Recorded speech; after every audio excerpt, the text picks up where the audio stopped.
Many years ago, 2004, January 7th, I'll never forget. I was in business school then, but I was home. And I was studying. And I got a call from Taya Adirokun, God bless his soul. It was after 9 o'clock. Network news was on. And he called to say, did you listen to the news? I said, no, brother, I'm busy, I'm studying. And he said, they just banned every form of furniture from coming into Nigeria. I said, eh. He said, I'm telling you, they just shut down your business. And I say, eh. I said, it's okay, it is well. He said, how can he be well? I said, don't worry, brother, it is well. The it is well came out of my spirit. It didn't come out of my flesh. Because it definitely wasn't well. As at that point, I had spent 15 years building this business. And if all of a sudden, government just makes an announcement that literally shuts down 15 years of my life, and I started the business at 25 going on 26, that's my youth. Dropped the phone, told my husband, we went to watch the recap of the news, listened to the news.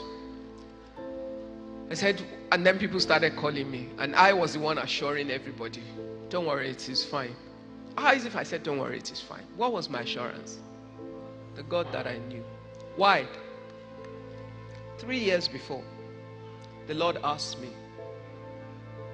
what if government does what they did? 3 years.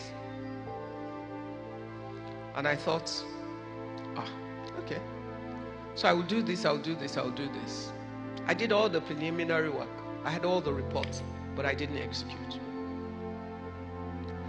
So when that happened, I knew that there was good in it for me.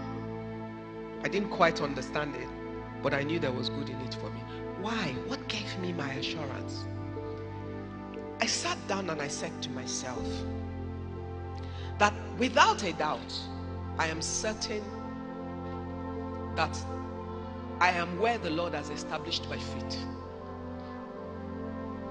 And I was walking in the will of God. So check your walk, because it affects your mindset. If you're walking outside of the will of God, when situations come, fear and condemnation will take hold of you. You're going to think about the things you're doing that are outside of God. And you're going to start self-accusation. Because you're going to be saying, is it because of this? Is it because of that? Is it because... You will not be able to focus. Our conversation over the next 2 days might be a little hard. But this is family talk. And we talk truth so that we can have our victory. And I said, God, I know you. You are not a wicked God. And the Bible says to me that your thoughts towards me, they are thoughts of good and not of evil, to bring me to an expected end. The Bible says you delight in my prosperity. You are not a wicked God. Therefore, I am sure that you will not establish my feet upon the rock and kick the rock from under my feet. That's not you. They that know their God. Because in the time of crisis is when you need victory. You cannot have victory except you're at war. So the war is not the problem. The challenges are your bread. They're consumables. Why are they bread? Because there's nothing sweeter than victory. And you cannot have victory without battle. So we cannot be battle afraid, but we must be battle ready. And for you to have victory, you must be empowered and equipped for the moments you have not even seen. But that you know that the one that looks after you has seen it ahead of time.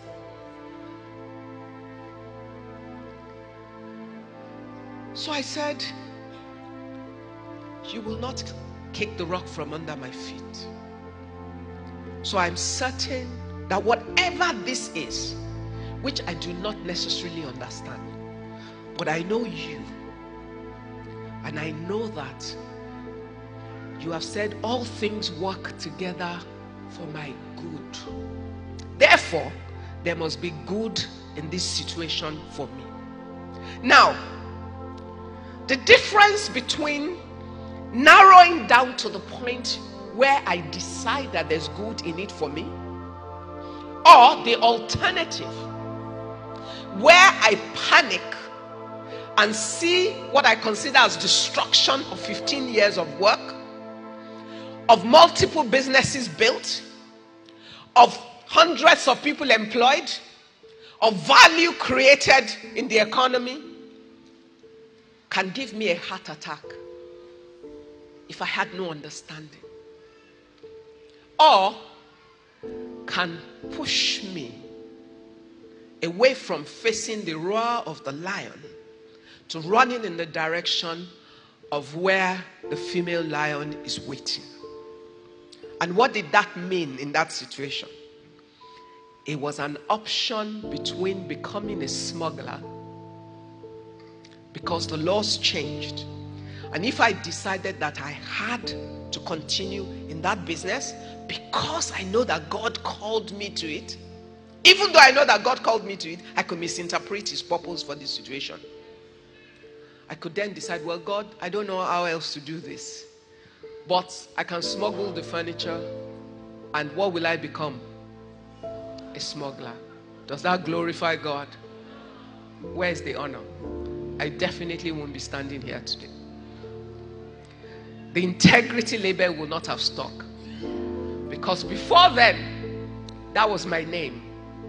In the middle of that crisis, I had to prove my name. Who you say you are is easy when a season of prosperity and joy and celebration. But the substance of who you are is tested only when you're at war and in the season of challenges. And victory does not exist outside of troubles.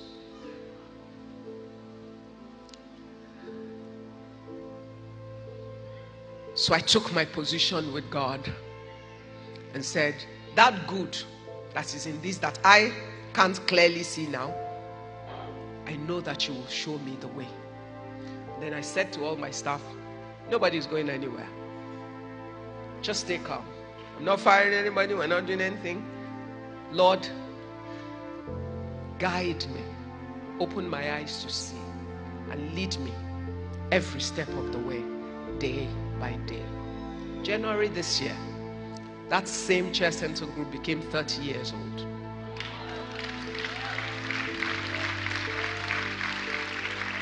Out of that crisis, we set up 2 additional companies. Before then, there was no office seating European standard factory in sub-Saharan Africa. My French partners, who we ended up investing together and setting up here, were producing for us, but I've never invested anywhere outside of Europe. Nigeria was definitely not going to be their first choice. It looks impossible. But after I had reached a point that there was good in it for me, I had the courage to ask for the impossible things. And I went to the largest office seating manufacturer in England, in France, and one of the top 10 in the world, sat across from a large team and said to them, come to Nigeria with me and let's set up manufacturing together. They laughed, but little did they know that though I was sitting on one side alone, I had the whole of heaven.